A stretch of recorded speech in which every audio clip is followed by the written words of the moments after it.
binawasan natin ang buwis sa produktong petrolyo na direktang ginagamit sa pang-araw-araw na buhay. Dahil April 14 na ngayon,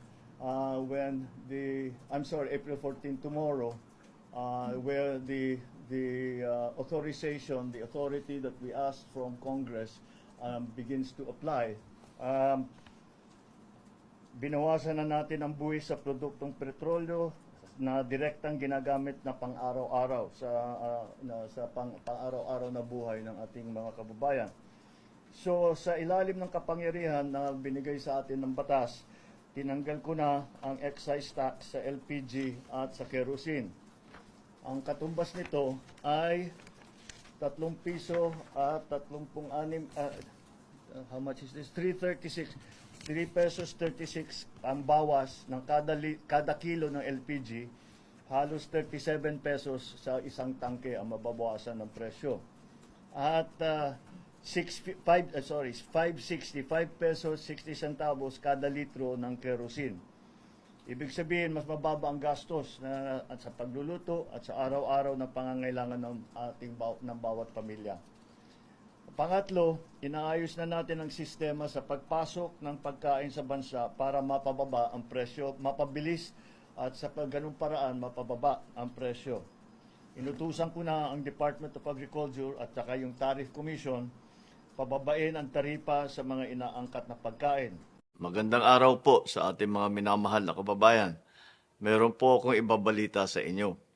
Simula Martes, Abril na ang 14, may malaking rollback sa presyo ng langis. Mahigit 20 piso ang ibababa sa diesel. Ang gasolina naman may bawas na 4 pesos 43 centavos kada litro. Kerosene, 8 pesos 50 centavos kada litro ang ibababa. Malaking tulong ito lalo na sa ating mga driver, sa mga commuter at sa bawat pamilyang Pilipino na araw-araw naapektuhan ng mataas ng presyo ng krudo. Hindi pa ito sapat. Kaya tuloy-tuloy naman ang ginagawa ng inyong pamahalaan para maibsan ang epekto nito sa inyong pang-araw-araw na buhay. Hindi po tayo titigil hanggat hindi natin napababa ang gasto sa biyahe, sa pagkain at sa kabuuang pamumuhay ng ating mga kababayan. Sa mga susunod na araw at linggo, may aanunsya po ko na mga dagdag na hakbang at tulong mula sa gobyerno. Hindi nating hahayaang mapabayaan ang bawat Pilipino sa gitna ng mga hamong ito. Kaya tuloy-tuloy ang trabaho ng pamahalaan nang may maramdaman na ginhawa ang bawat pamilya. At yan ang tinututukan namin araw-araw. Maraming salamat po. Mga kababayan, nagpulong muli ang Uplift Committee upang talakayin ang pinakahuling development na nangyari sa Middle East, pati na mga hakbang ng pamahalaan upang maibsan ang epekto nito sa ating bansa, lalong-lalo na sa patuloy na pagtaas ng presyo ng krudo. Kaya naman, simula April 15, ipapatupad ng DOTR ang Service Contracting Program. Sa ilalim ng programang ito, babayaran namin ang ating mga operator at driver ng mula 40 pesos hanggang 100 piso kada kilometro. Dagdag ito sa kanilang kita mula sa pamasahe. Para naman sa mga commuter, may kasamang hindi bababa sa 20% na diskwento sa pamasahe. Ang mga ruta ay nakatuon sa mga lugar na may koneksyon sa tren at pangunahing mga bus route upang maging mas maayos, mabilis at maaasahan ang biyahe. Ipapatupad ito sa buong bansa. Sasaklaw sa humigit kumulang 50,000 na PUB, 1,000 operator at aabot sa 15 milyong pasahero. Ang Service Contracting Program ay ipapatupad sa off-peak hours upang masigurong may masasakyan pa rin ang ating mga kababayan kahit hindi sa rush hour.